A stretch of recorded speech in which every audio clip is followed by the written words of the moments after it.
Listo, puede usted empezar, doctor. Ya.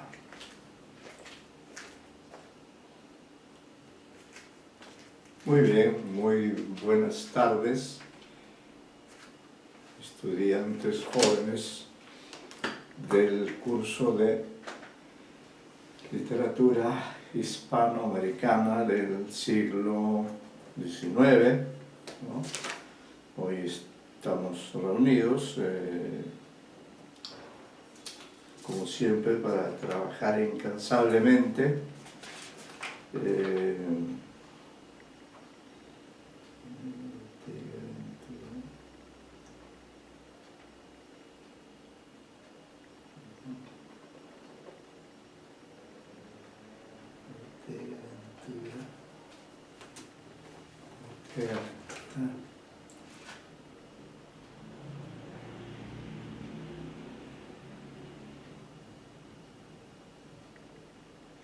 Bueno, la labor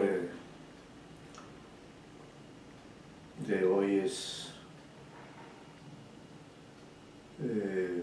muy precisa. Estamos esperando que ustedes, pero en todo caso, como lo que estamos trabajando en el curso es el siglo XIX, hoy se nos ha ofrecido la posibilidad de hacer una pequeña analepsis, ¿no? Lo pasó también, pues, porque no podemos hacer análisis. De paso que aprenden ustedes una serie de aspectos de lo literario, ¿no? De nuestra especialidad, de nuestra disciplina, que es muy compleja, como acabamos de verlo en la clase que he tenido momentos antes, dedicado a la lecturas literarias. Bueno, este curso también es un curso de lecturas literarias, pero hoy tiene una connotación particular. Espero poder transmitir esa experiencia luego de la valiosa experiencia, ¿no? Valiosa experiencia que tuve con ustedes en días pasados cuando pusieron algunos poemas de Leopoldo Lugones, ¿no? Quiero felicitarlos nuevamente. Quiero incentivarlos a que cada vez sean más exigentes con ustedes mismos, que lean, ¿no? En fin, todo eso es posible. Adelante, la señorita Ana Luna Montoya, si no me equivoco. Sí, está presente. Adelante, señorita Luna Montoya, bienvenida, como siempre. Como ya usted está dentro, entonces entre al aula virtual y ahí va a encontrar un texto escaneado con la fecha de hoy, ¿no? Que es el texto con el cual vamos a trabajar hoy. Por eso es importante que tenga ese texto usted a la mano y sus demás compañeros también, porque así, de ese modo, podremos desarrollar lo que hemos previsto para hoy, con ese material, ¿no? Con ese material.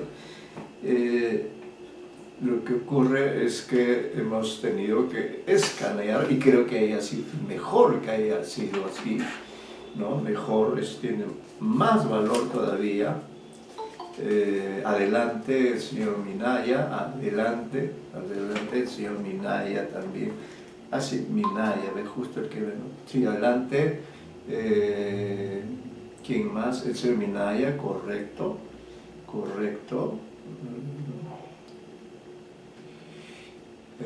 Ya tenemos a la señorita Luna Montoya. Anotamos acá, subrayamos su presencia. Luego el señor Minaya también. Y a ustedes dos, reitero, para la señorita Luna Montoya, que ya escuchó lo que dije, señor Minaya Galarza, también Ortega, la señorita Juana, señorita Ortega, igualmente a todos los que están ingresando al aula, también Ortega, Ventura, adelante, bienvenidos, ¿no? Veamos, 1, 2, 3, 4, 5, 6, a ver si alguien más se aprecie.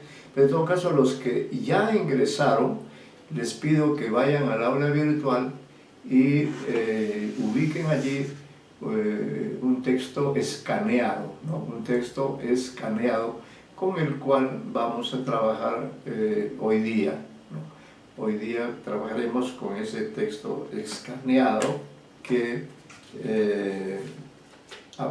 se les ha enviado con fecha de hoy al aula virtual y será ese material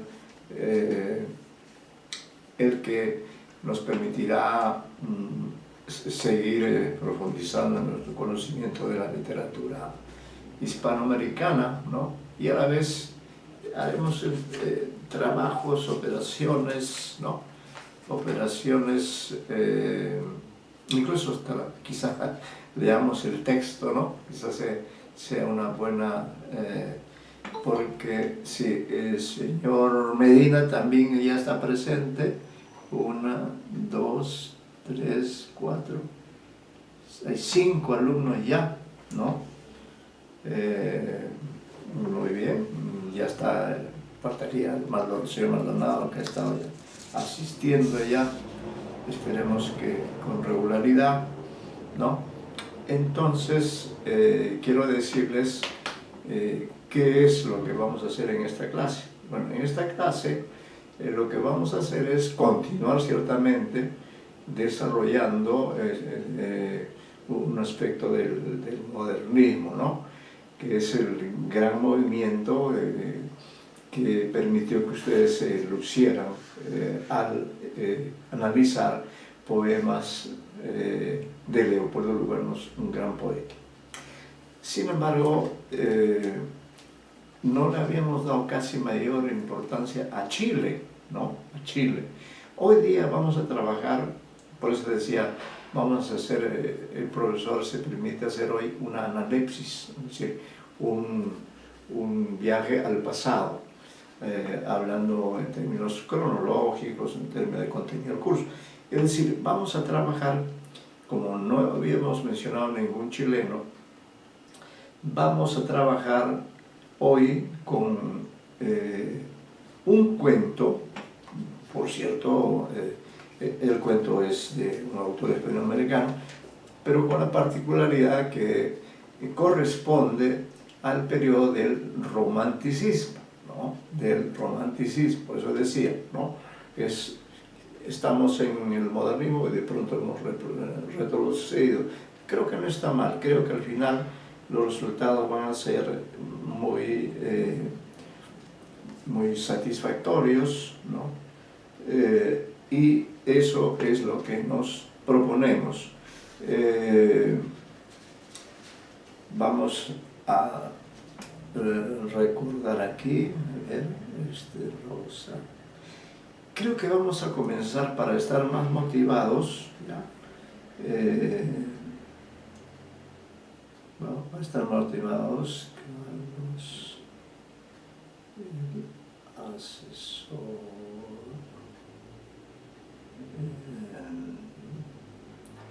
el Marqués, ¿no? Sí. Y nos falta el narrador, claro, el narrador, lógico, ¿ya? Entonces, para comenzar esta clase, vamos a leer, ¿ya? Pero vamos a leer en alta voz, ya que ustedes tienen a la mano el material, ¿no? El marker escaneado especialmente para ustedes, ¿no? Y entonces vamos a leer, vayan revisando el texto, ¿no? Me confirma, por favor, el señor Medina, me confirma, por favor. Cualquiera de ustedes puede confirmarme. ¿Tienen a la vista ya el material, el texto escaneado? ¿Sí? Así es, profesor. Ya. Sobre unas notas de estudios y antología. Sí. Unas notas de Antonio Muñoz, que empiezan con las notas de Antonio Muñoz. Sí, el texto se refiere a José Victorino Lastarria, ¿correcto? Ah, ese es otro texto. Sí, ya también lo he bajado. Ya, con ese vamos a trabajar. Con ese vamos a trabajar, ¿ya? Con ese texto vamos a trabajar. Entonces, para comenzar así con la participación de todos, vamos a hacer lo siguiente. En ese cuento, probablemente no lo han leído, ¿no? Hay una pequeña introducción sobre este autor, al cual, como digo, ustedes deben leer, ¿no? Pero la lectura se va a hacer en equipo. Yo voy a leer brevemente. Estoy trabajando para que ustedes vean, por favor, estoy trabajando con esta antología, ¿no? El cuento hispanoamericano. El autor es Seymour Menton, un conocido, ¿no? Un conocido crítico, historiógrafo, sí, un hombre destacado, sin duda, destacado, ¿no? Muy destacado. Ahí ustedes en algún momento ojalá puedan adquirir, es bastante voluminoso, ¿no? Ahí lo ven ustedes, ¿no? Es una antología que comprende desde el romanticismo, y ahí justamente en esa primera parte, ¿no? Está este cuento de José Victorino Lastarria, chileno, en esta etapa que es el romanticismo. Después ya él habla del realismo, habla del naturalismo, el modernismo. Ahí está Gutiérrez Nájera, ya hemos estudiado, ¿no? Gutiérrez Nájera, Rubén Darío también, ¿no? Bueno, es amplia. Entonces, de esa antología, esto llega hasta Borges, Arreola, Uslar Pietri, bueno, muchos otros. Llega propiamente hasta los 85, ¿eh? Así que, por favor, traten traten en algún momento de poder adquirir, o lo sacan de la biblioteca, lo consultan en la biblioteca. Entonces, me he permitido, como les digo, trabajar con este texto por varias razones, ¿no? Primero, porque es una antología conocida, reconocida, con varias ediciones. Todos estos aspectos son importantes, ¿no?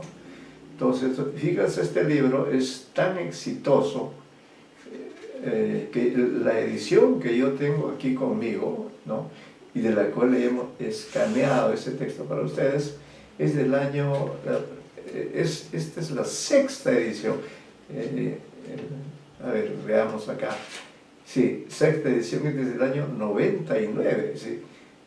Casi al término del siglo XX, porque el siglo XX en realidad termina en el 1909 y el 2000, ¿no? Y el siguiente ciclo comienza en el 2001. ¿Se acuerdan cuando llegó el 2000 y todo el mundo celebramos? Cuando en realidad, bueno, estábamos celebrando la despedida, ¿no? La despedida. Bueno, entonces es importante todo esto que les digo, justamente para apreciar esto, el valor, la calidad, la rigurosidad, la utilidad, la validez de las fuentes con las cuales uno trabaja. Por supuesto tiene un prólogo que ahora no vamos a leer, pero aquí está el famoso cuento que por favor tengan todos a la mano. No es muy extenso, por eso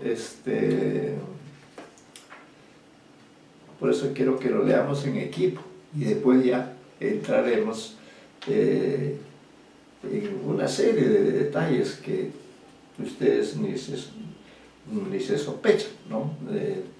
Como en todo caso, pues no sabían. Este señor comenta luego, hemos preferido dejar de lado ese comentario porque nos parece particularmente que este distinguido señor Seymour Mento es un poco injusto con el cuento, ¿no? Como él es un miembro del canon, es un experto norteamericano que nos estudia, qué sé yo, ¿no? Y es un hombre de peso, ¿no? Un hombre valioso, pero repito, yo no comparto la opinión que él tiene sobre ese cuento. Acá está también el Matadero de Ceballos, inaugura, ¿no? Esteban Echeverría. Bueno, pero en este cuento, en este cuento que se llama Rosa, vamos a leer, y que dice episodio histórico, vamos a leer desde el texto escaneado, está completo allí, ¿no? Aquí tengo las páginas 44, 45. Luego hay una parte en el poema, miren qué interesante, en el cuento, perdón, una parte en el cuento en que alguien canta, ¿no? Alguien canta. En todo caso, en el momento de la lectura, la persona a la que yo designe, pero no canta, sino recita, si usted quiere, ¿no? Recita, ¿no?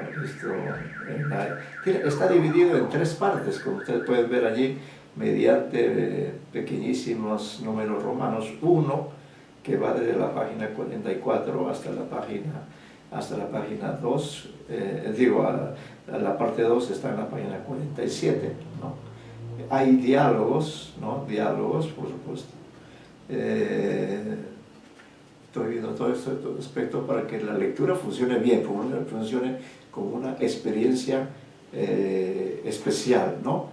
El asesor, sí está el asesor, vamos a ver, el asesor lee,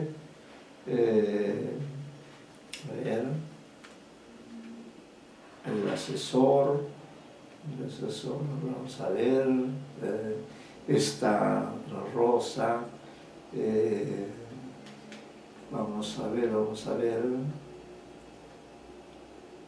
Rosa, el padre,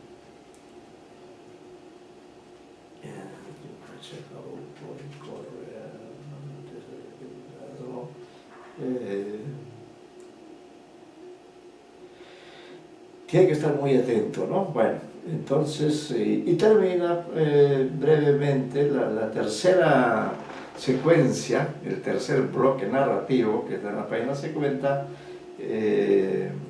termina en la página 50 en mi versión, ¿no? Es la que ustedes tienen, y entonces la vamos a leer, pero la vamos a leer en equipo, ¿ya? Y para esto, es algo totalmente legítimo, ¿no? Luego, vamos a ver, ya. A la señorita, vamos a comenzar por la señorita Luna Montoya, le vamos a dar el personaje de Rosa, ¿ya? Porque en ciertos momentos, que no son muchos, pero sí son importantes, Rosa, el narrador le cede la palabra, usa la técnica del diálogo, ¿no? Entonces a la señorita Luna Montoya le hemos dado el papel de Rosa. Luego, el papel de Carlos le hemos dado a quien al señor Minaya. Al señor Minaya. Señor Minaya, a usted le tocará actuar en el texto, ¿no? Representando cuando aparezca Carlos, ¿no? Un personaje importante. Luego hay un personaje al que no se le llama por su nombre, sino por su función, el asesor, ¿no? El asesor se lo vamos a dar al señor Ventura, Ventura. Él aparecerá, incluso hay un momento en que él lee un periódico, ¿no? Ventura,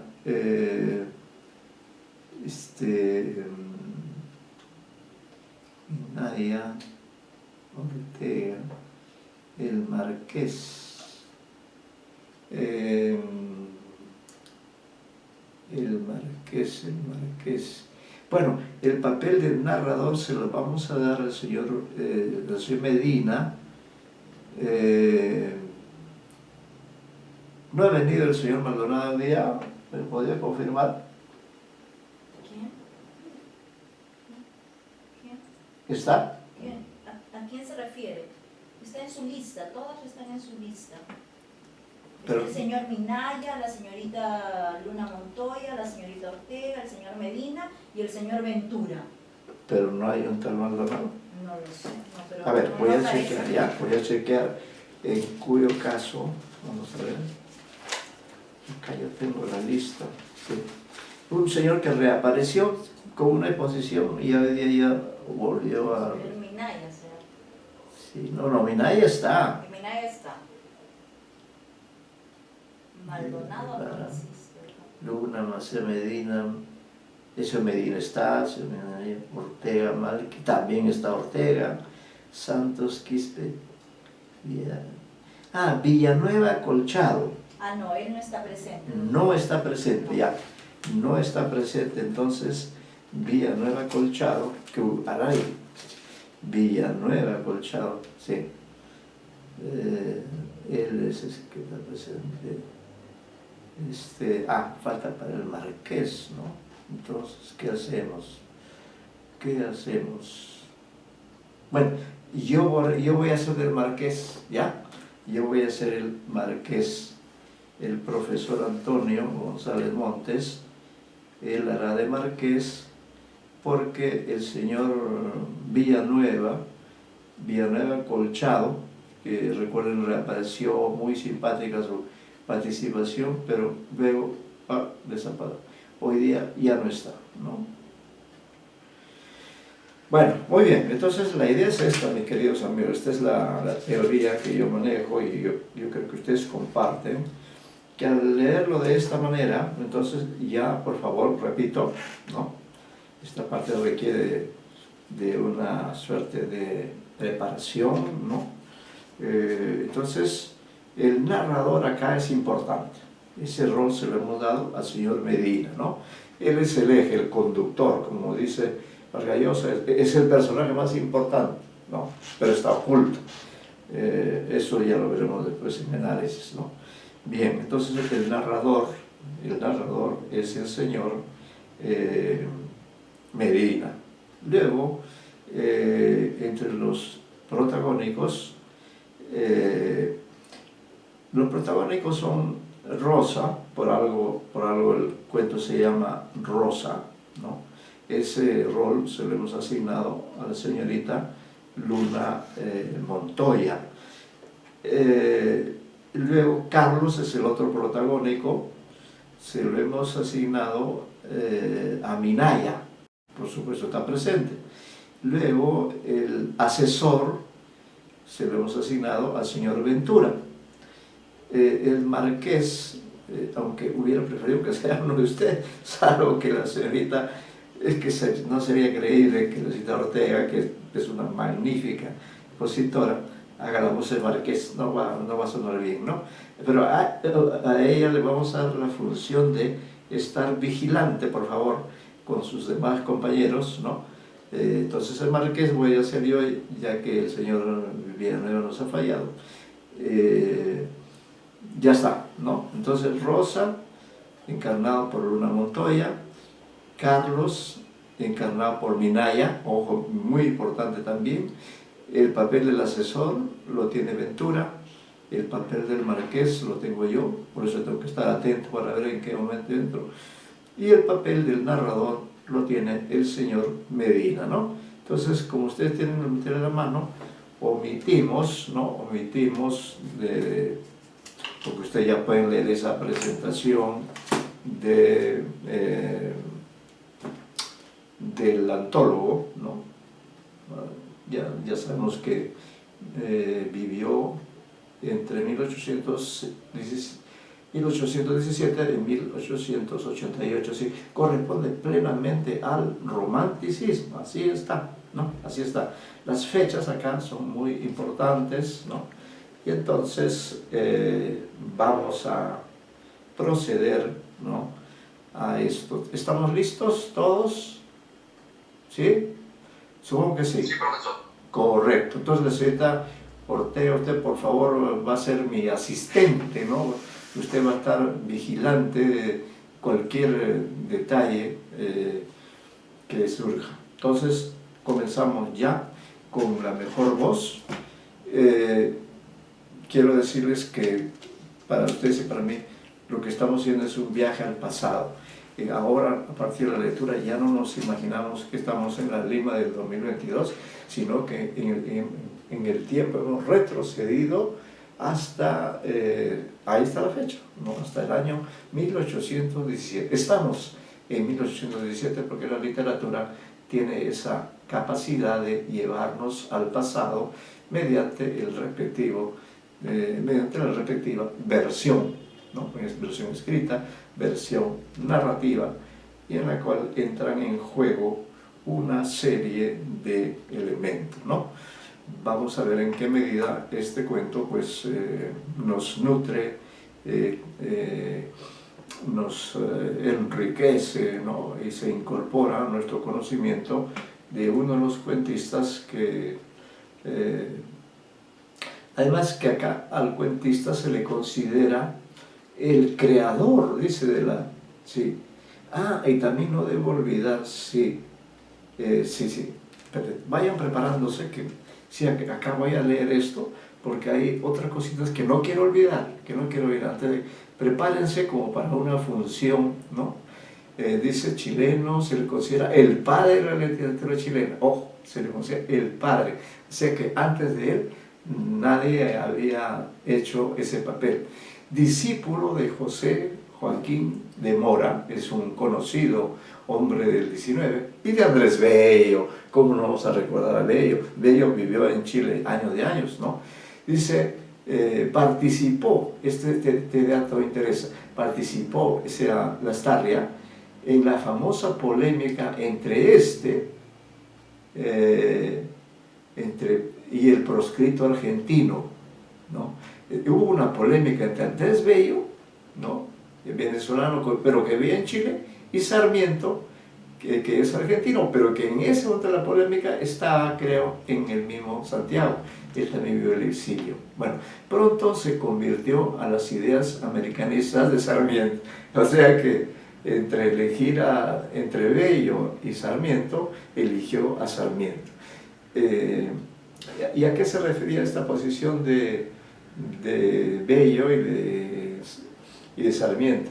A que para Bello nosotros debíamos hablar y escribir el español igual que los españoles, ¿no? Debíamos respetar, ¿no? En cambio, para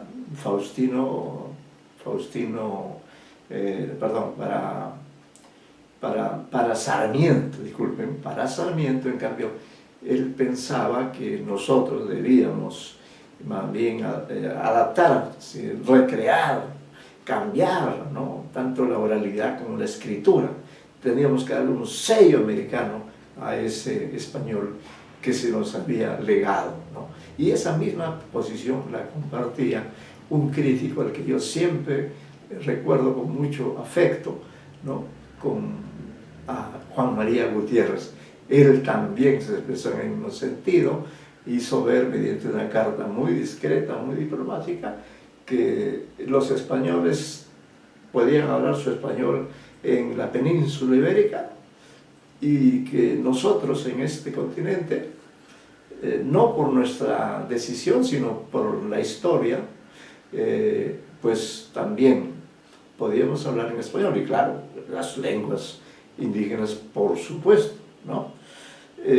Y entonces esta polémica también hay que tomarla en cuenta al leer el texto, y se van a dar cuenta que Lastarria, estando muy cercano a Bello. Sin embargo, prefirió coincidir con Sarmiento, ¿no? Y eso es lo que se muestra también en el libro, ¿no? Muy bien, entonces la polémica es importante, eso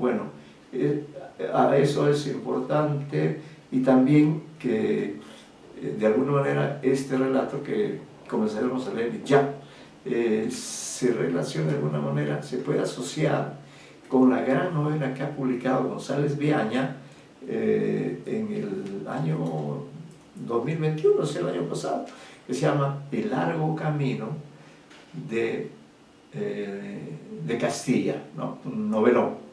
Esta es una cosa pequeña, pero en todo caso esforcémonos por pongan toda su buena capacidad de lectores, porque eso somos, e imaginémonos que estamos en 1817.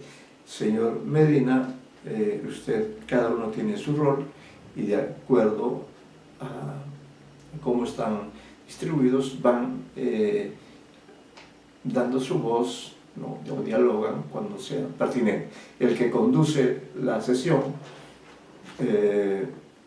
como narrador, ¿no? Y él es el que va a dar el pase a los otros personajes, es el señor Medina. Podemos comenzar exactamente casi a las 5. Ya. Señor Medina. Rosa. Episodio histórico. Primera parte. El 11 de febrero de 1817, la población de Santiago estaba dominada de un estupor espantoso. La angustia y la esperanza, que por tantos días habían agitado los corazones, convertíanse entonces en una especie de mortal abatimiento que se retrataba en todos los semblantes. El ejército independiente acababa de descolgarse de los nevados Andes y amenazaba de muerte al ominoso poder español. De su triunfo dependía la libertad, la aventura de muchos y la ruina de los que por tanto tiempo se habían señoreado en el país. Pero ni unos ni otros se atrevían a descubrir sus temores, porque solo el indicarlos podría haberles sido funesto. La noche era triste, un calor sofocante oprimía la atmósfera. El cielo estaba cubierto de negros y espesos nubarrones, que a trechos dejaban entrever tal cual estrella empañada por los vapores que vagaban por el aire. Un profundo silencio que ponía espanto en el corazón y que de vez en cuando era interrumpido por lejanos y tétricos ladridos anunciaba que era general la consternación. La noche, en fin, era una de aquellas en que el alma se oprime sin saber por qué. Le falta un porvenir, una esperanza. Todas las ilusiones ceden. No hay amigos, no hay amores, porque el escepticismo viene a secarlo todo con su duda cruel. No hay recuerdos, no hay imágenes, porque el alma entera está absorta en el presente, en esa realidad pesada, desconsolante, con que sañuda la naturaleza nos impone silencio y nos entristece. Temblamos sin saber lo que hacemos. El zumbido de un insecto, el vuelo de una ave nocturna nos llena de pavor y parece presagiarnos un no sé qué de siniestro, de horrible. Eran las 10. Las calles estaban desiertas y oscuras. Solo al pie de los balcones de un deforme edificio se descubría, envuelto en un ancho manto, un hombre que a veces, apoyado en la muralla y otras moviéndose lentamente, semejaba estar en acecho. De repente, hiere el aire el melodioso preludio de una guitarra, pulsada como con miedo, y luego una voz varonil, dulce y apagada, deja entender estos acentos.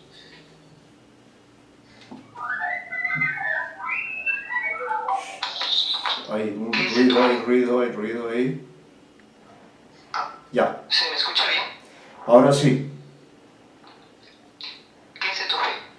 ¿Qué se ha hecho del amor que me juraste, Rosa Bella? Pero no corra, lea bien, está corriendo, no se trata de correr. Hágalo como lo ha hecho el señor Medina, así con toda la entonación para que comience de nuevo, por favor. ¿Qué es de tu fe? ¿Qué se ha hecho el amor que me juras, rosa bella? ¿Acaso alienta tu pecho otro amor y ya olvidaste mi querella? ¿No recuerdas, linda rosa, que al separarte jurabas, sollozando, amarme siempre, y donosa con un abrazo sellabas tu adiós blando? ¿Cómo entonces te amo ahora? Porque en mi pasada ausencia, a mi lado, te soñaba encantador, compartiendo la inclemencia de mi hado. Torna pues a tus amores, no deseches mi quebranto, que muriera, si ultrajaras mis dolores, si desdeñaras mi llanto, hechicera. Gracias. Pone fin a las endechas un ligero ruido en los balcones y un suave murmullo que al parecer decía: Carlos, ¿eres tú? Sí, rosa mía, yo que vuelvo a verte, a unirme a ti para siempre. ¿Para siempre? ¿No es una ilusión? No, hoy que vuelvo trayendo la libertad para mi patria y un corazón para ti, alma mía. Tu padre se apiadará de nosotros. Yo le serviré de apoyo ante el gobierno independiente. Ante el gobierno independiente. Yo le serviré de apoyo para ante el gobierno independiente. Y él me considerará como un marido digno de su hija. Ah, no te engañes, Carlos, que tu engaño es cruel. Mi padre es pertinaz, te aborrece porque defiendes la independencia. Tus triunfos le desesperan de rabia. Yo le venceré si tú me amas. Prométeme fidelidad y podré reducirle. Espera un instante, que en este sitio estás en peligro. El diálogo cesó. Después de un tardío silencio, se ve entrar al caballero del manto por una puerta excusada del edificio, la cual tras él volvió a cerrarse. Pero la calle no queda sin movimiento. A poco rato se vislumbra un embosado que sale contiendo de la casa, desaparece veloz y luego vuelve con fuerza armada y ocupa las avenidas del edificio. Voces confusas de alarma, de súplica, ruido de armas, varios pistoletazos en el interior turban por algunos momentos el silencio de la ciudad.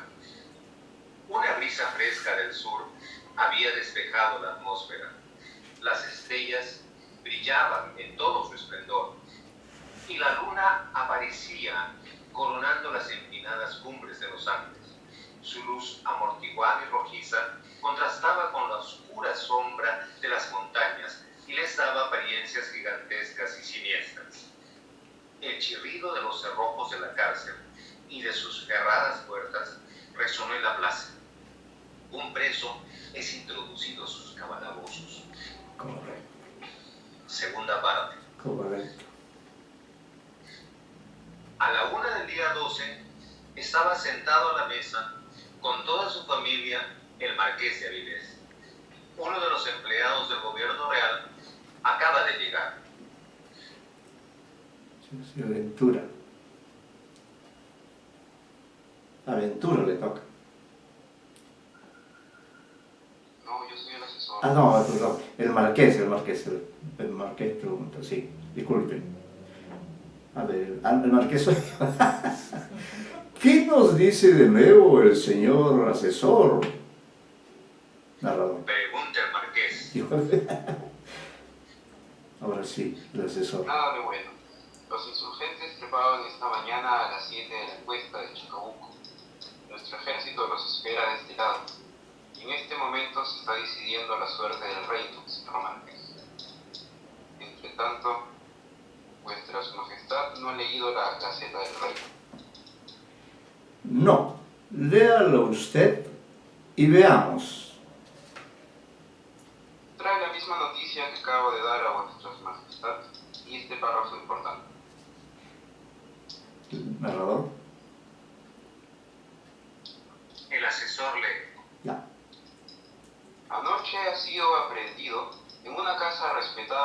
esta ciudad el coronel insurgente Carlos del Río.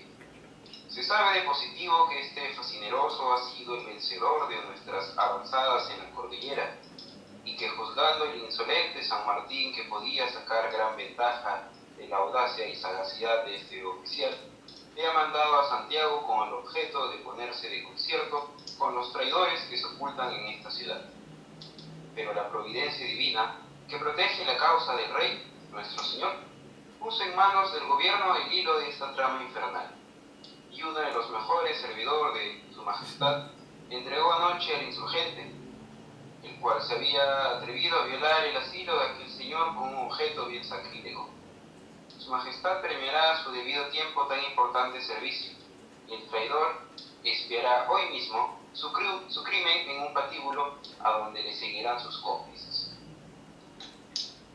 Aquí llegaba la lectura del asesor, cuando Rosa, que estaba al lado de su padre el marqués, cae desmayada, lanzando un grito de dolor. Todos se alarman.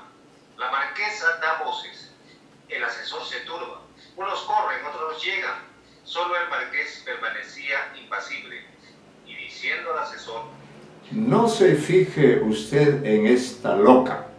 Yo he sido quien ha prestado al rey ese servicio.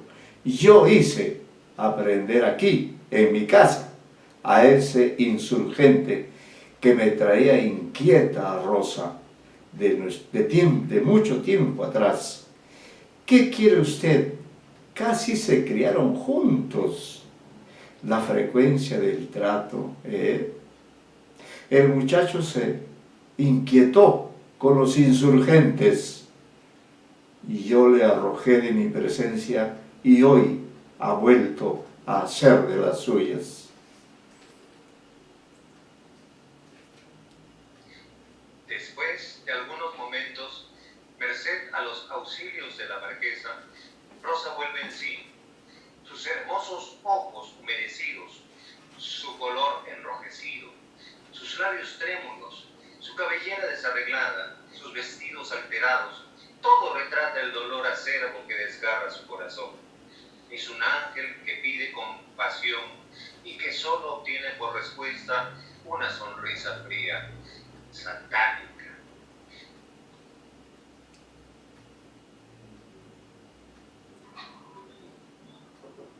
Padre mío,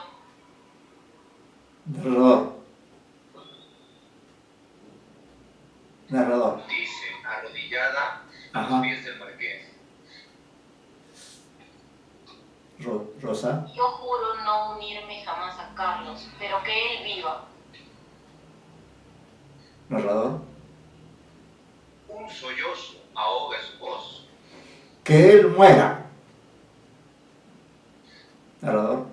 Replica el anciano fríamente, porque es traidor a su rey. No os he dado gusto, Padre mío. No me he sacrificado hasta ahora por respetaros. Me sacrificaré más todavía, si es posible, pero que él viva. Vivirá y será tu esposo. Si reniega de esa causa maldita de Dios que ha abrazado, si vuelve a las filas de su rey. El anciano se conmovió al decir esas palabras. Rosa se levanta con una gravedad majestuosa y, como dudando de lo que oye, fija en su padre una mirada profunda de dolor y de despecho, y concluye exclamando con acento firme: No, señor, quiero más bien morir de dolor, y que Carlos muera también con honra por su patria, por su causa. Yo no le amaría deshonrado. Desapareció.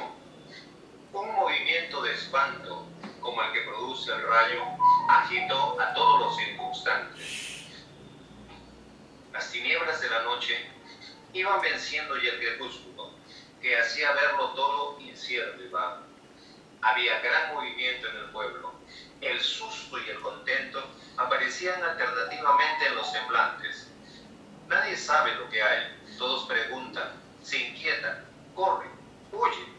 El tropel de los caballos y la algazara de los soldados de la guarnición lo ponen todo en alarma. La gente se apiña en el palacio. El presidente va a salir. No se sabe dónde.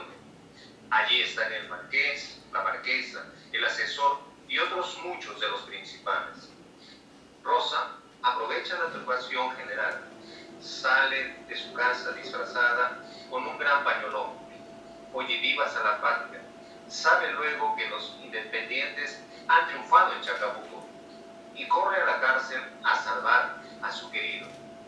Llega, ve todas las puertas abiertas, no hay guardias, todo está en silencio, los calabozos desiertos. Corre despavorida, llama a Carlos, solo le responde el eco de las ennegrecidas bóvedas.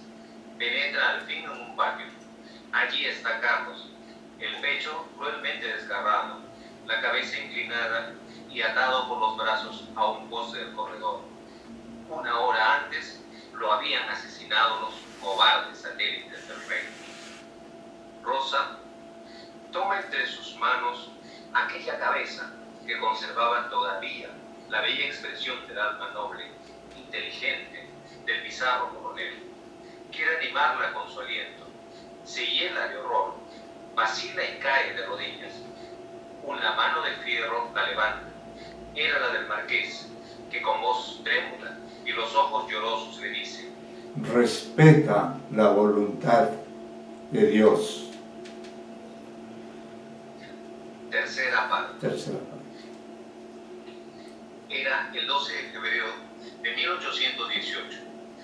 El ruido de las campanas, las salvas de artillería, las músicas del ejército, los vivas del pueblo que llenan las calles y plazas, todo anuncia que se está jurando la independencia de Chile. La patria es libre. Gloria a los héroes que en 100 batallas tremolaron victoriosos el tricolor. Pres y honra eterna a los que derramaron su sangre por la libertad y ventura de Chile. En el templo de las capuchinas pasaba en ese instante otra escena bien diversa. Las puertas estaban abiertas, los altares iluminados, algunos sacerdotes celebrando, una que otra mujer piadosa oraba. Las monjas entonaban el oficio de difuntos. Su lúgubre campana hería el aire con sones plañideros. En el centro del coro se divisaba, a través de los enrejados, un ataúd. Ese ataúd contenía el cadáver de la hija del marqués de Avilés. Estaba bella y pura como siempre, y su frente orlada con una guirnalda de rosas. Ya, muy bien. Gracias a todos los que han participado en esta lectura que recrea un episodio, ¿no? Hay una parte, a ver, vamos a ver, espérense. Lo primero que vamos a hacer, a ver, pues, cada uno de ustedes, mi agradecimiento muy especial por haber participado en la lectura y haberlo hecho muy bien, ¿no? Excepto yo, fallé. Bueno, lo que quiero es que revisen el texto, no todavía en sus aspectos literarios, sino en la escritura. Hemos hablado de esa polémica que hubo entre Bello y Sarmiento, ¿no? En la que Bello decía, hay que hablar y escribir el español como en España, y Sarmiento decía, no, cambiemos la ortografía, ¿no? Y Lastarria optó por esta actitud de renovación. Entonces, revisen el texto, ya lo conocen todos, y van señalando que hay varios cambios, ¿no? Con respecto al modo como hoy se escribe. Entonces, por favor, traten de hacer una lista de aquellos términos. Fíjense ustedes esos cambios, ¿no? Creo que esos cambios, que son evidentes, bueno, significa que el Chile de aquel siglo XIX se escribía de ese modo, ¿no? Que ahora ya no se escribe aquí. Entonces traten por ejemplo, hay varias palabras, quiero que ustedes las descubran en ese plano lingüístico, en ese plano de la ortografía, que siempre es importante, ¿no? Que uno quizá piense que es un error. No es un error. podría ser un error del antólogo, porque recuerde que esta no es la versión original, es la versión que ha transcrito Seymour Menton, ¿no? Pero sí sería bueno que desde ese punto de vista ustedes cotejen el texto desde ese plano, ¿no? Y sobre todo vean ustedes las diferencias, ¿no? En todos los planos, en las letras, incluso en las tildes, ¿no? Ustedes han hecho lo correcto, leer de acuerdo a la versión, de cómo se lee, pero hay palabras que aquí no están tildadas, ¿no? O no están, o tienen algún otro. A ver si de esta primera revisión se puede destacar algunos aspectos que tengan que ver con esas diferencias en cuanto al español escrito impreso de Lastarria, ¿no? en este cuento, ¿no? Que repito, esas diferencias las ha tomado en cuenta sin duda Seymour Menton, ¿no? En eso los críticos tienen que ser muy rigurosos y transcribir el texto tal cual, y por eso ha respetado. Pero nosotros, lectores del siglo XXI, en cambio, podemos señalar o hacer algunas observaciones sobre esos cambios que han habido, ¿no? Hay algunos que son muy, muy notorios. Por favor, actuemos en ese sentido como una suerte de, bueno, observadores, ¿no? de esas diferencias que se perciben, ¿no? Pueden hacer esta relación, ¿no? Y luego fundamentarla, en fin, ver algo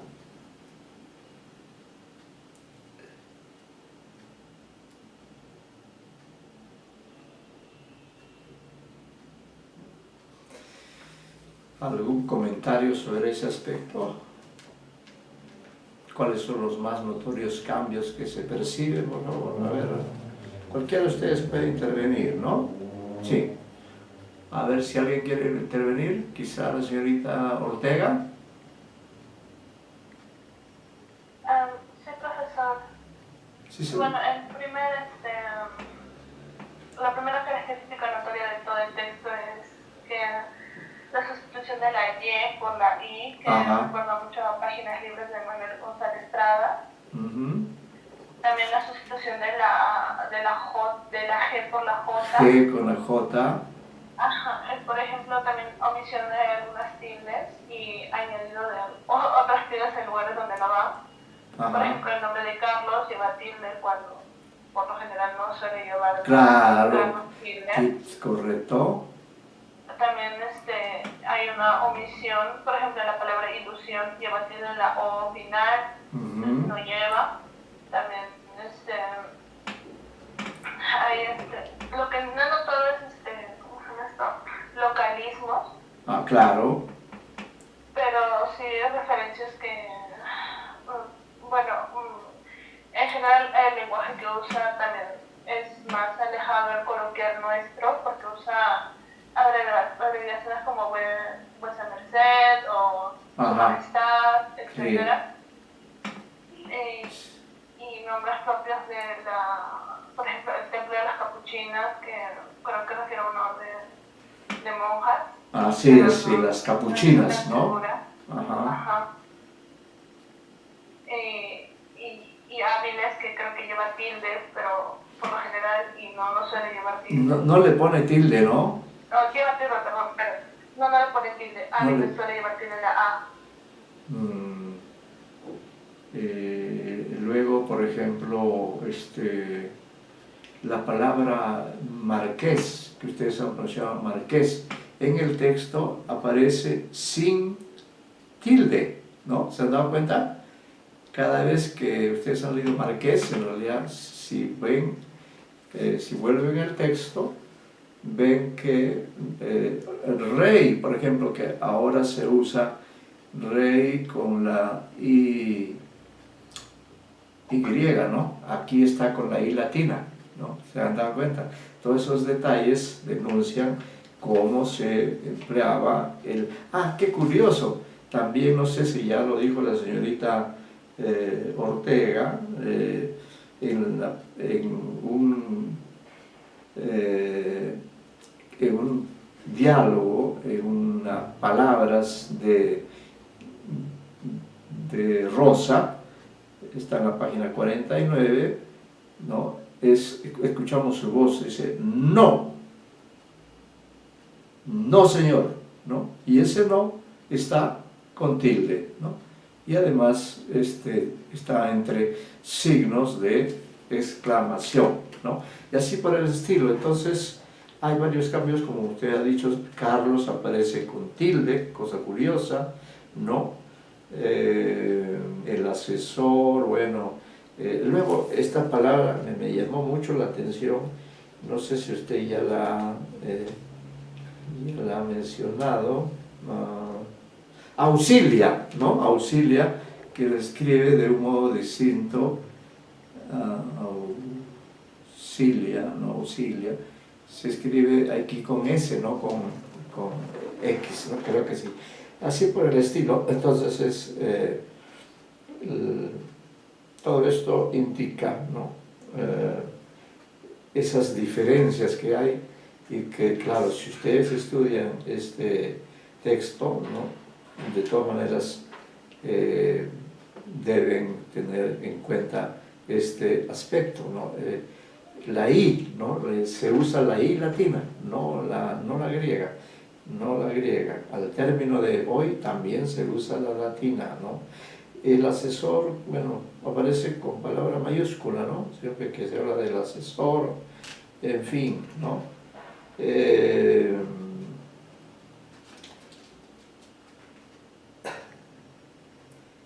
Carlos, sí, pues, Carlos, con mayúscula, digo con tilde. Hoy, qué bueno, sí, muy bien. Bueno, luego de este cotejo, ¿no? Que nos hace ver la importancia de todos estos detalles, ¿no? Porque ustedes son lectores especializados. No sé si alguien más tiene alguna otra observación referente a este aspecto, referente a esta versión impresa que hemos leído sin mayor dificultad, pero como les digo, ustedes han leído y el criterio me ha parecido pertinente, lo han leído tal como hoy se pronuncia Marqués, no han dicho Márquez, no, Marqués. Así que, pero si es que hay alguna otra observación, ¿qué se podría concluir? Si mencionamos, por ejemplo, eso que señaló muy bien la señorita Ortega, esa diferencia entre la G y la J, ¿no? Y eso me hace acordar que si hay alguien que cuando González Prada escribe páginas libres, ¿no? Lo escribe con J. Acá también ha ocurrido eso, ¿no? Bien, no sé si hay otro comentario al respecto. Los escuchamos. Sí, profesor. Gracias, señor. En realidad, cuando leí el texto, ya que tuve la oportunidad de ser narrador, me di cuenta que ni siquiera es un aspecto predominantemente terminológico, aunque hay algunas palabras que, digamos, una que otra, que no son muy usadas ahora, pero casi todas son sencillas de entender. Más es la cuestión de escritura, es decir, la cuestión de ortografía, la cuestión de letras usadas. Entonces no es la sintaxis, no veo que utilice prosa poética, claro. No, sino son las grafías, las grafías que se emplean. Sí. Y esto, bueno, es probable que se deba a una forma nueva, una escuela o corriente, digamos, ya sea como la González Pradista, que también asimiló algunas, digamos, formas de escribir las palabras, es decir, las H's, las Gs, las Jotas, etcétera, ¿no? Entonces me parece que fue una corriente que intentó renovar la ortografía, la forma como se escriben las palabras, pero en sí la renovación de la pronunciación la veo muy pequeña, ¿no? Respecto al lenguaje de ahora. Gracias por su intervención, señor Medina. Sí, yo veo en parte, bueno, esos cambios, como usted dice, son al nivel de grafías, de tildes, ¿no? Claro, debe ser, pienso yo, ¿no? Porque sería interesante conocer con más detalle esta polémica, sí, efectivamente, fue una polémica que tuvo resonancia en el siglo XIX. Y esto porque,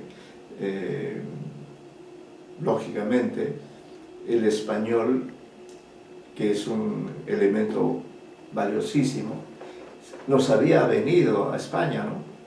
Pero, bueno, el español se quedó con nosotros, pero don Ricardo Palma, por ejemplo, él también, ¿no? Es decir, él también abogó por el derecho nuestro de incluir neologismos, ¿no? De incorporar nuevas palabras. Entonces, creo que en esa polémica en la que participan Bello, con una posición conservadora de respeto a la autoridad, Lastarria, ¿no? Más bien coincide con Sarmiento, ¿no? Sarmiento también es un innovador. Son pequeños detalles, pero que en todo caso, diríamos, enriquecen el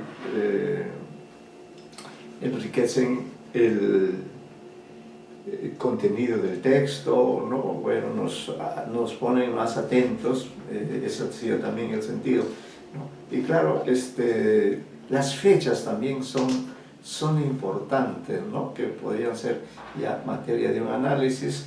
El texto comienza, claro, hay algo que justifica eso, ¿no? Justifica eso. Se da fechas para situar al lector, ¿no? ¿Cuándo ocurrió esto? Ahí lo dice, ¿no? El 11 de febrero de 1817.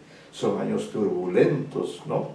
La población de Santiago estaba dominada de un estupor espantoso, ¿no? Bueno, y también en la tercera secuencia de esta magnífica lectura que hemos realizado, se menciona que ha transcurrido entre el 11 de febrero de 1817, ahora era el 12 de febrero, el mes el mismo mes, pero ya no es el año 17, sino el año 18, ¿no? Entonces, sobre esta cuestión, apelo al conocimiento histórico que ustedes puedan tener o puedan consultar incluso en este momento. Ahí observo hago una pequeña observación, aunque luego he estado pensando y repensando, pero quiero compartir con ustedes esta inquietud. Porque se habla en el texto ya, ¿no? Se habla en el texto que los insurgentes han triunfado, ¿no? Han triunfado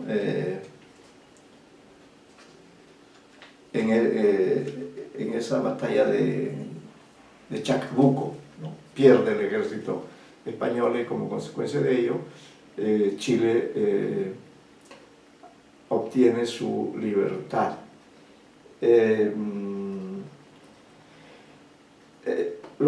Es un cuento, yo creo, valioso, ¿no? Un cuento que da una versión bastante bien construida. Por eso decía, no, ha sido un poco injusto el editor, el distinguido Seymour Menton, pero yo discrepo. Yo pienso que el cuento sí tiene sus valores, ¿no? Históricos, narrativos, ¿no? Sobre eso podemos apuntar. Me gustaría, porque todos han participado, para complementar algunas pequeñas observaciones que ustedes quieran hacer sobre diferentes aspectos, ¿no? Sobre diferentes aspectos. Yo he preparado acá, pero no lo he podido poner en el aula virtual, ¿no? Porque este cuento me ha interesado, me ha gustado, yo soy sincero, me ha gustado el cuento, ¿no? Y por ejemplo, sí, solo en borradores, acá lo pueden ver ustedes, solo en borradores, ¿no? Bueno, he puesto algunas observaciones, pero antes de darlas o de proponérselas a ustedes, me gustaría ya en el plano estético, en el plano de la valoración, sí me gustaría escuchar de todos ustedes, ¿no? Ya la señorita Ortega ha participado, el señor Medina también, pero puede haber otra vez, o me gustaría que todos aporten a esta lectura, aporten a esta interpretación de este relato. Antes de dar inicio a eso, quería hacerles saber que ya que hemos estado en el clima del bicentenario, ¿no? Recién ha terminado el año de la supuesta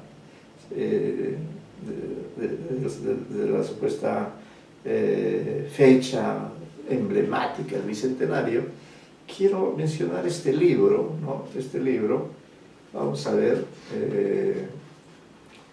este es un libro que se llama, ¿no? Quizá algunos lo tengan, daré todos los datos para que ustedes puedan apreciar el valor del libro y quizá de ahí sale una pequeña tarea complementaria para ustedes. El libro se llama Relatos sobre la independencia del Perú, ¿no? Es decir, relatos sobre la independencia del Perú de 1821, ¿no? Y los sucesos que se nos cuentan en Rosa, ¿no? En Rosa ocurren solo unos pocos años antes, ¿no? 3, 4 años, ¿no? De 1800. Ahora, quería que alguien me confirme cómo ellos celebran, los chilenos celebran así como nosotros celebramos el 28 de julio, ellos celebran su fecha de independencia. ¿Qué año oficialmente, por favor?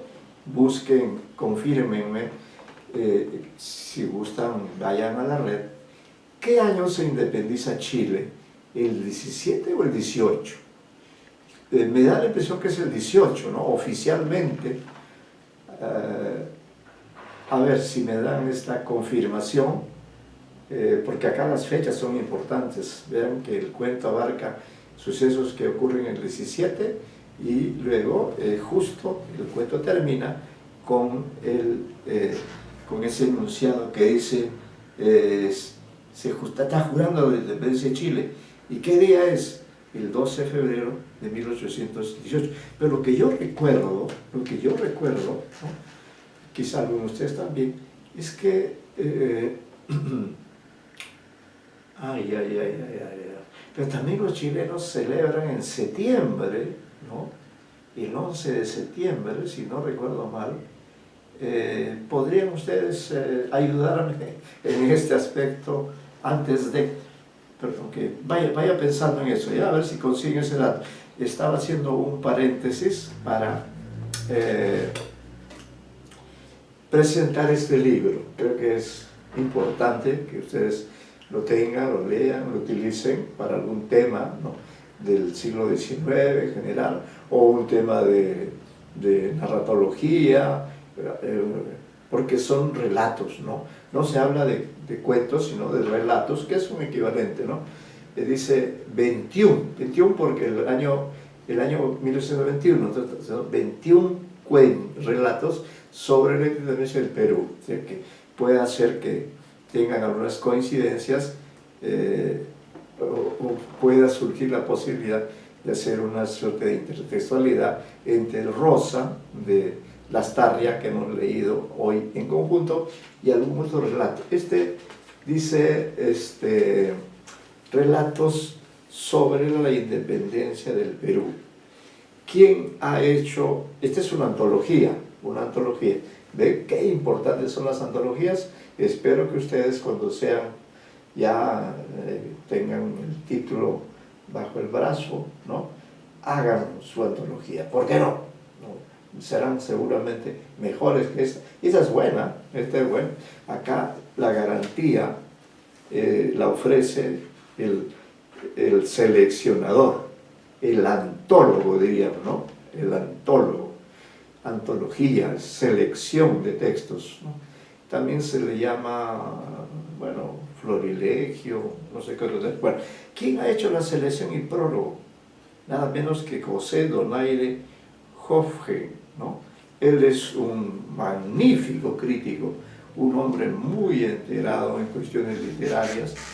Tengo la amistad de él. Una vez fuimos a Arequipa a presentar una novela, ¿no?, una novela que había ganado el premio Copé de novela, una novela de Percy Galindo, un sanmarquino como ustedes.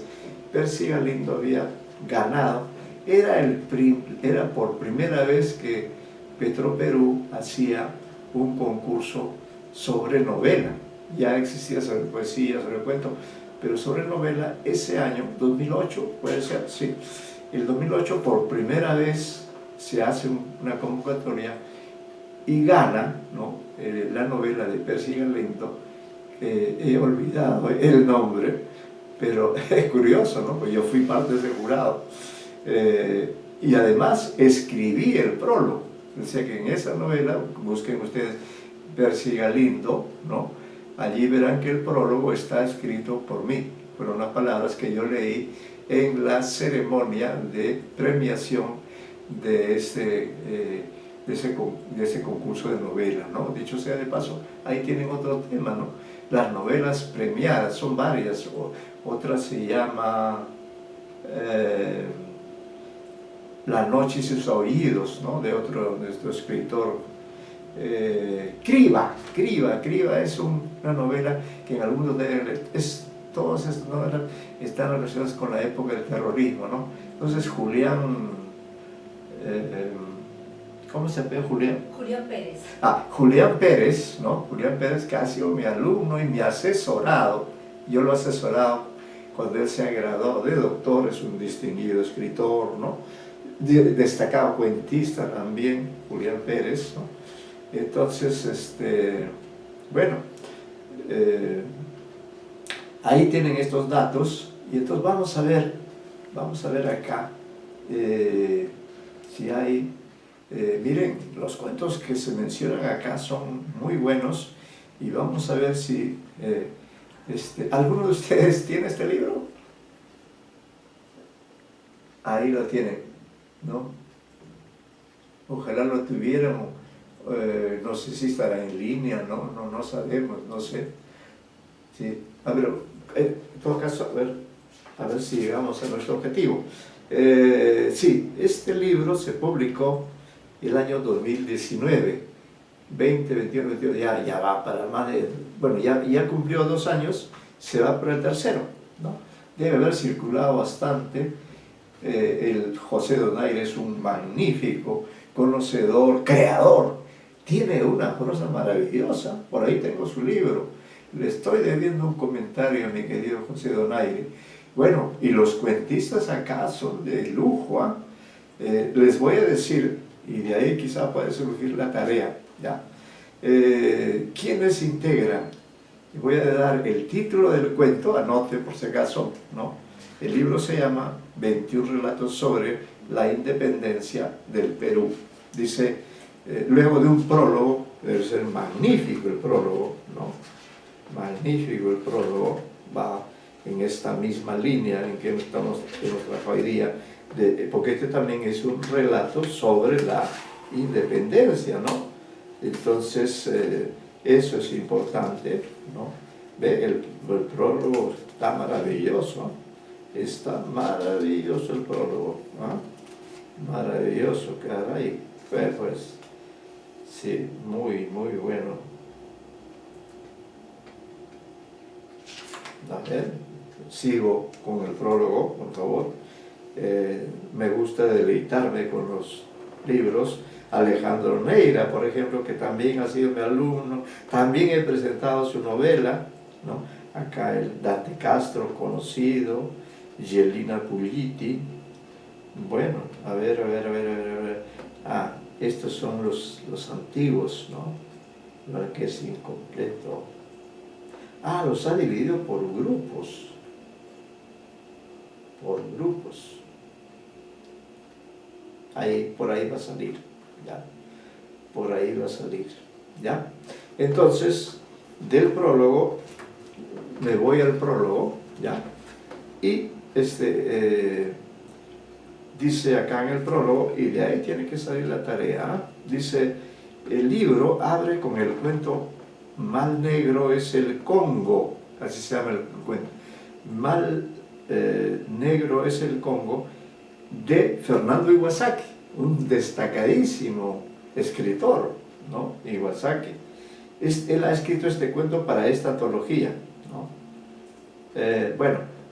Dice, ambientado en un palenque entre 1712 y 1713. El siguiente es Nosotros no somos los únicos conspiradores, de Erika Almenara, en el que se relata el inicio de la rebelión de Túpac Amaru II en 1780. Y el tercero, La aerodinámica de los insectos, de Gabriela Caballero, se enmarca en la rebelión de Tacna de 1813, acaudillada por los hermanos Pallardelli, ¿no? Es decir, que acá se está refiriendo el prologuista a la época en que ocurren los sucesos, ¿no? En Rosa los sucesos ocurren en Santiago de Chile entre 1817 y 1818, lo dice, ¿no? Hasta la hora, dice, a eso se refiere acá, ¿no? Acá, ¿qué época? Este conjunto de relatos explora con suma libertad desde el lenguaje, el cuerpo y lo sobrenatural, respectivamente, las diferentes motivaciones que pueden llevar a un individuo a cuestionar el poder del otro y buscar una particular manera de obtenerlo. Eso es lo que hace Carlos, el personaje, ¿no? Él es el insurgente, el rebelde. Fíjense ustedes, ¿no? Interesante el papel de, ya tendremos oportunidad de conversar sobre lo personal, pero es indudable que Carlos del Río, ¿no? Es un personaje que ha sido recordado en la lectura por el señor Minaya, y lo ha hecho muy bien, muy bien. Todos han estado excelentes, todos. La señorita Ortega, que no precisó lectura, pero ha hecho observaciones muy precisas sobre la visión ya. Luego, a ver, acá, por acá debe estar. El siguiente grupo de cuentos está conformado por otros 3 relatos que transcurren principalmente en 1820, ¿ya? Bien, estos textos dan cuenta del clima previo al ingreso de San Martín en Lima, época marcada por la conspiración, la suspicacia y la intriga, elementos que están en Rosa también, así como por los sentimientos encontrados que se generaban, ¿no? Pues muchas familias peruanas estaban divididas por abrazar o no la causa libertadora, ¿no? ¿Cuáles son esos 3 relatos? A ver, dice, el único amor posible entre un alférez irlandés y una dama de alcurnia trujillana, de Víctor Coral, ¿no? De Víctor Coral. ¿Alguien ha leído ese cuento? Yo no lo he leído, ¿no? Pero bueno. Luego, también sobre esa misma época de Rosa, también El hombre de la nieve, de Carlos Enrique Freire, no conozco a ese señor, y Batallón número 11 de los Andes, de César Rosales Milán. Tampoco lo conozco, pero debe ser un ilustre escritor. A ver si acá yo creo que vamos a encontrar, ¿eh? Acá vamos a encontrar. Sí, aunque, qué maravilla de cuentos, ¿eh? Qué maravilla de cuentos, los temas, los títulos. Pero quizá aquí es donde vamos a encontrar Porque ustedes son jóvenes, deben haber oído mencionar. Bueno, el tercer grupo se ambienta en 1821, nada menos, ¿no? Vamos a tomar esa referencia, ¿ya? Cambio de estrategia de Juan José Cabero, ¿no? Él es un buen escritor. No lo he leído mucho, pero sí es destacado. Y luego, las grandes dualidades de José Huich Rodríguez y las guerras por venir de Fabricio Tealdo Sassali. Muy bien. El reto entonces para ustedes, ¿ya?, consiste en tratar de ubicar y ofrecernos en la próxima sesión, ¿no?, algunos relatos, ¿no? Voy a anotar eso acá. Voy a anotar ese dato acá. Es un reto, ¿no? Es un reto porque esto los enriquece. Quien sale ganando soy yo, pero más ganan ustedes, ¿no? Entonces, entre esos relatos, por ejemplo, vamos a acá, probables, ubicar los textos, ¿no? Ubicar, y si es posible que el Clarón lee y hace un pequeño comentario para el jueves, ¿no? El comentario puede ser escrito o oral. A ver, por ejemplo, para situados en la misma época, ¿no?, aunque escritos en otros tiempos. A ver. Bien, vamos a ver. Fernando Iwasaki es un destacado escritor. A ver, entre los cuentos, vamos a señalar estos cuentos, son los que ustedes, cualquiera de estos. Mal Negro, el cuento se llama Mal Negro es el Congo. Es el Congo, ¿no? Este es de Fernando Iwasaki. Hay que ponerlo para saber de quién se trata, ¿ya? Debe ser bueno. Iwasaki me encanta. Estoy leyendo un libro de él que se llama Mi poncho no es un kimono andaluz. Qué lindo título, ¿eh? Mi poncho no es un kimono andaluz. ¿Por qué? Porque él es peruano de nacimiento. Ustedes lo conocen, ¿no? Pero además su familia es japonesa, ¿no? Japonesa, y ahí lo del kimono. Y por último, lo de andaluz, porque él ahora está trabajando en Andalucía, es profesor allí. He tenido oportunidad de verlo, saludarlo.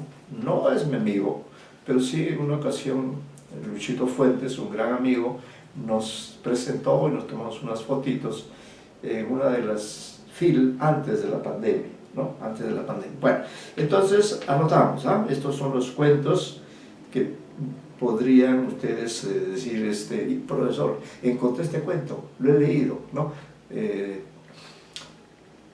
Si puede ponerlo en el aula virtual, maravilloso, es una tarea. Una consulta, el libro que usted tiene es 21 relatos, sí, ¿no? Sí. 21 relatos sobre las mujeres que lucharon.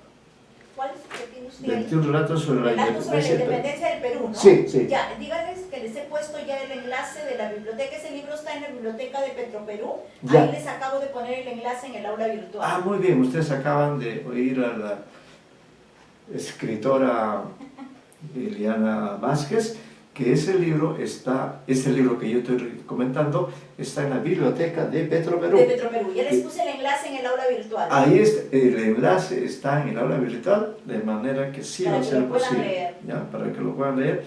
Entonces, estos son los cuentos seleccionados. Mal Negro es el Congo, de Fernando Iwasaki, ¿no? A ver que se llama Nosotros no somos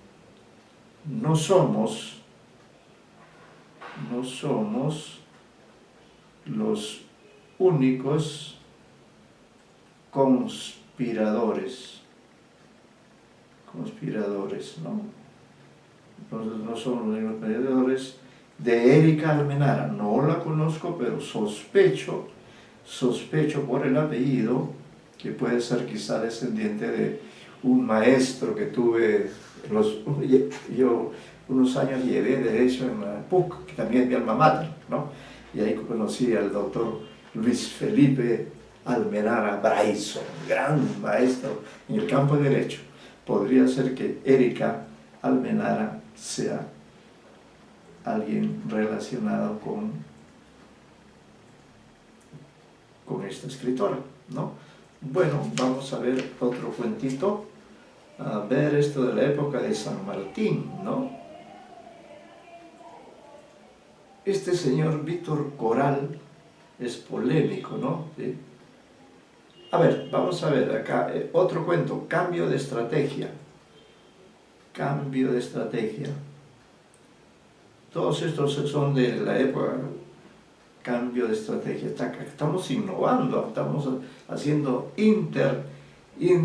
¿cómo se podría decir? Sí, estamos haciendo intertextualidad entre el 19 y el 21, ¿no? ¿Se dan cuenta ustedes de la trascendencia que tienen las clases con ustedes? Animan. Este libro lo quiero mucho como todos mis libros, pero el tiempo no me permite disfrutarlo, pero acá quiero darles esta oportunidad. Cambio de Juan José Cabero, ¿no? Juan José Cabero. Y luego acá el cuento de las grandes dualidades. Las grandes dualidades, ¿no? De otro gran escritor, gran profesor, gran crítico literario, amigo mío. He tenido la oportunidad de presentar hace ya largos años un libro de él en la Feria del Libro de Huancayo. Ahí estuvimos juntos. Y luego hemos trabajado muchos años en la Universidad de Lima. Una gran persona, ¿no? Extraordinario como cuentista, como crítico literario, como persona, es una maravilla, ¿no? Bueno, entonces, ya con lo que nos da la información precisa que tienen ustedes, el enlace, vamos a cerrar esta lista, ¿no? 1, 2, 3, 4, sí, cerramos con esto, con este cuento de, a ver, vamos a ver, ¿no? Este relato, por ejemplo, de María Parado de Bellido, que como ustedes saben, fue un personaje muy importante. María Parado de Bellido, ¿no? Qué interesante ver cómo se ilustra uno. María Parado de Bellido. Ah, no, escrito mal. De Bellidos. Está escrito el remedio. Bellido, y la autora es de Harold Gastelú. No lo conozco, pero ahí está en la lista. Bueno, entonces, como ya nos dieron el dato de que ustedes tienen el enlace, tienen la posibilidad entonces de seguramente les prestarán, incluso les permitirán quizá que puedan fotocopiar el texto o pueden comprar el libro, ¿no? No se acostumbren los sanmarquinos, y eso es una tradición que debemos desterrar. Somos muy propensos, y me incluyo, ¿no? Es la autocrítica, somos muy propensos no a comprar libros, sino a fotocopiarlos, ¿no? Eso es malo, malo porque si usted compra una fotocopia, gana la fotocopiadora, que es Mari, ¿no? En letras. Mari, la famosa Mari, caramba, ¿cuánta plata ha hecho ella simplemente con fotocopiar el libro? ¿Dónde está el mérito? ¿Y el autor? ¿Y el editor? Bien, gracias, ¿se dan cuenta?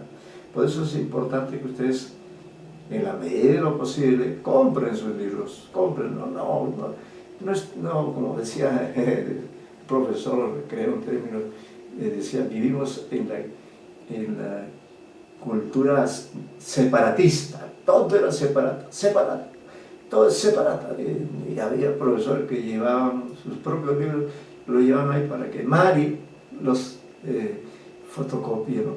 Claro, es un recurso, pero tienen ustedes acá, entonces tienen estos 5 libros, 1, 2, 3, 4, 5, pero como tienen la posibilidad de poder acceder a este libro, ¿no?, en consulta, ¿no?, o comprarlo, entonces pueden elegir analizar, hacer un breve comentario, ¿no?, con el entusiasmo de lectores de narrativa, hacer un comentario para la próxima clase, para que va a ser el jueves, ¿no? ¿Ya? Claro, como ustedes tienen el acceso a cualquiera de los libros, o digo, a cualquiera de los cuentos, porque tienen el enlace, entonces podrán escoger de esa lista o también de otros, ¿no? ¿Ya? Esa queda como una tarea para el jueves próximo, ¿no? Ya estamos, creo que el 6 es, ¿cómo se llama? El Día de los Reyes Magos, ¿no? Así que ustedes tienen que hacer magia para encontrar esos libros y no va a ser difícil, pues, ¿no? Porque los libros están en Petroperú esperándolos a ustedes, ¿no? Quiero leer acá, para estar cerrando la clase ya, un comentario que hace don Agustín Prado Alvarado, quizá ha sido profesor de ustedes, ¿no? Él fue mi alumno, Y, a ver, ¿qué hemos hecho juntos? Hemos hecho algo muy bonito. Entre otras cosas, hicimos un homenaje a García Márquez el año 2007, del 2007, miren ya cuántos años, ¿ah? Miren cuántos años, así pasa el tiempo, ¿no? Es un querido amigo y le gusta mucho la literatura española y en eso pues coincide conmigo. A mí sobre todo, bueno, la literatura española de los últimos tiempos, ¿no? Bueno, ¿qué dice Agustín Prado? Dice, los cuentos aquí recopilados abordan un tema medular para la cultura, la sociedad y el imaginario de los lectores peruanos por tratarse de la independencia, acontecimiento con diversos grados de complejidad social que está pronto a cumplirse 200 años en 2021. Miren, eso lo decía el año 18, ¿no? Miren, ya eso quedó atrás. Es la menor bicentenario. Estos relatos desde la ficción literaria permiten recrear hechos históricos e incluso a explorar los aspectos privados e individuales de los actores involucrados y censados por la historia. Estos 21 cuentos tienen el mérito literario de utilizar diferentes estilos y formatos para desarrollar los temas escogidos por los autores, entre ellos la narración tradicional, la epístola, el diálogo. Están relatados desde la primera y tercera persona, con diferentes tipos de narrador y múltiples escenarios. Incluso hay cuentos que reflexionan sobre este acontecimiento desde tiempos presentes. Los registros temáticos abrazan el tema de la independencia desde los planos sentimentales, personales, políticos, militares, sociales e incluso los que bordean lo fantástico, ¿no? Ese es el comentario que hace el señor Agustín Prado, distinguido colega sanmarquino. Bueno, mis queridos alumnos, mis queridos amigos, ¿no?, sanmarquinos, gracias por la participación de ustedes, entusiasta, ¿ven? Hemos tenido el privilegio de viajar hasta Chile, hasta el Chile del año 17, 18, y hemos tenido la suerte de conocer a Rosa, ¿no?, a Carlos, al marqués, al asesor, ¿no?, al asesor, todos ellos creados por la Starria, y que tiene el título de ser el padre de la literatura chilena, de modo que le hemos hecho un homenaje en ese sentido, ¿no? Bueno, a todos ustedes, muy buenas tardes. A ver cómo sale lo del reto para el día jueves, porque estamos haciendo un salto temporal.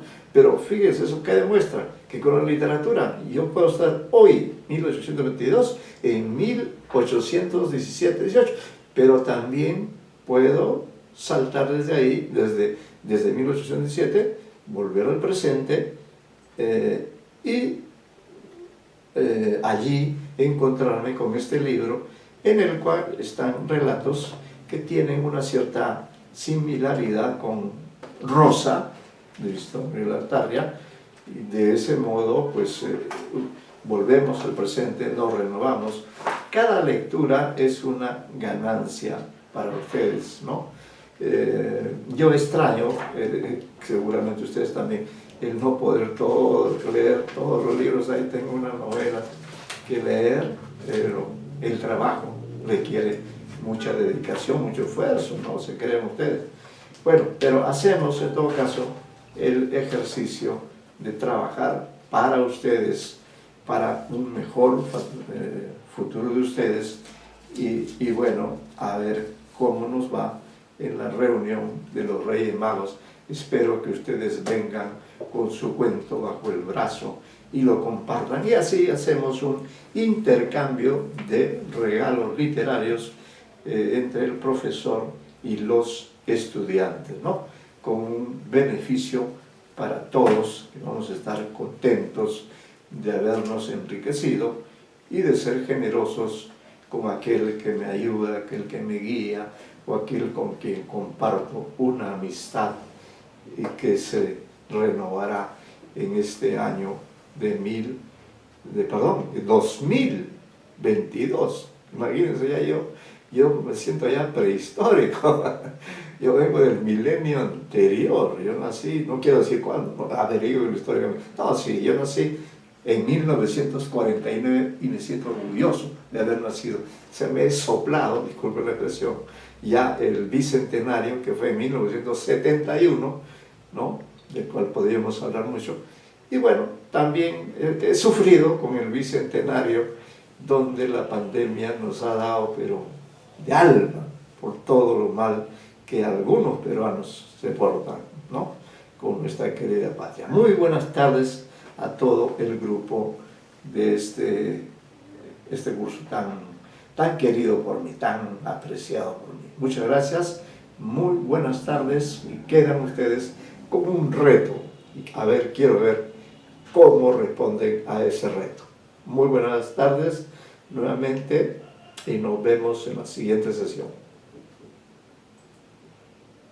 Hasta el jueves, profesor. Hasta el jueves, señor Medina. Muchas gracias. Buen trabajo como narrador. Estupendo. Todos han estado muy bien.